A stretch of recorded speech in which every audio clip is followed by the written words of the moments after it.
Praise lord. మీ అందరికీ వందనాలు. యోహాను సువార్త 19వ అధ్యాయము 31వ వచనాన్ని చదువుకుందాము.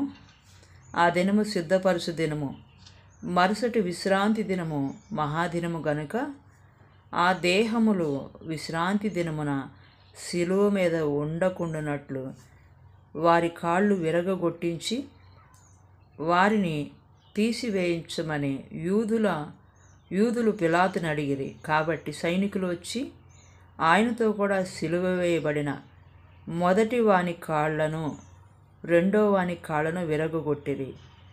వారు యేసునొద్దకు వచ్చి అంతకుముందే ఆయన మృతి పొంది ఉండుట చూచి ఆయన కాళ్ళు విరగగొట్టలేదు. కానీ సైనికుల్లో ఒకడు ఈటుతో ఆయన ప్రక్కన పొడిచెను. వెంటనే రక్తమును నీళ్లను కారెను. ఇది చూచిన వాడు సాక్ష్యమిచ్చుచున్నాడు. అతని సాక్ష్యము సత్యమే. మీరు నమ్మునట్లు అతను సత్యము చెప్పుచున్నాడని ఆయన ఎరుగును. అతని ఎముకల్లో ఒక్కటైనా విరవబడదు అను లేఖనము నెరవేరినట్లు ఇవి జరిగిన. మరియు తాము పొడిచిన వాని తట్టు చూతురు అని మరి ఒక లేఖనం చెప్పుచున్నది. Praise the Lord. ఇక్కడ ఈ వాక్యంలో యేసు ప్రభువారితో పాటు ఇద్దరు దొంగల్ని సిలువ వేశారు.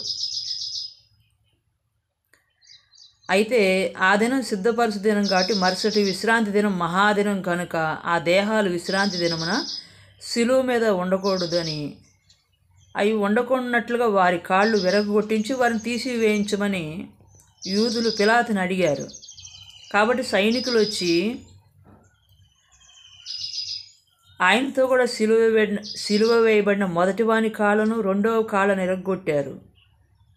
అయితే వారు యేసునొద్దకు వచ్చి మాత్రం వారు చూసినప్పుడు అక్కడ యేసుక్రీస్తు ప్రభు అంతకుముందే మృతి పొంది ఉండుట చూసి ఆయన కాళ్ళు విరగొట్టలేదంట. కానీ సైనికుల్లో ఒకడేం చేశాడంటే ఈటుతో ఆయన ప్రక్కన పొడిశాడు.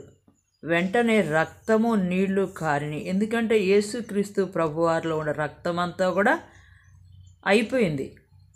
ఇక రక్తము నీళ్లు మాత్రమే,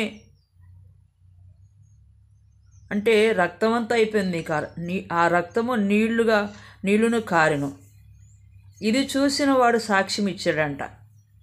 ఆయన చెప్పిన సాక్ష్యం సత్యమే. మీరు నమ్మునట్లు అతను సత్యమే చెబుతున్నాడని ఆయన ఎరుగును అని చెప్పిన తర్వాత అక్కడ 36వ వచనంలో ఏమని రాయబడి ఉంటుందంటే, అతని ఎముకల్లో ఒక్కటైనా విరవబడదు అనే లేఖనం నెరవేరినట్లు ఇవి జరిగెను. మరియు తాము పొడిచిన వాని తట్టు చూతురు అని లేఖనం చెప్పుచున్నది. చూడండి, యేసుక్రీస్తు ప్రభువుని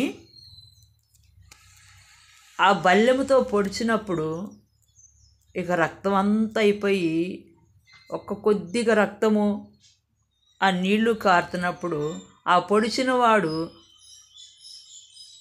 ఒక కన్ను చూపు లేనిదై ఉండగా ఆ రక్తం వచ్చి అతని కంట్లో పడితే అతను కూడా చూపు పొందాడు. హల్లెలూయా.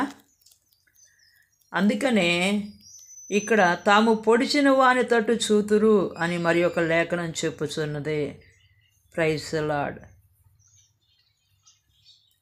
యేసు ప్రభు కాళ్ళు విరగగొట్టించబడలేదు. ఎందుకంటే అది లేఖనం. ఆయన ఎముకల్లో ఒక్కటైనా విరవబడదని లేఖనం నెరవేరినట్లు ఇది జరిగెను. Praise the lord. ఈ మాటలు దేవుడు దీవించును గాక.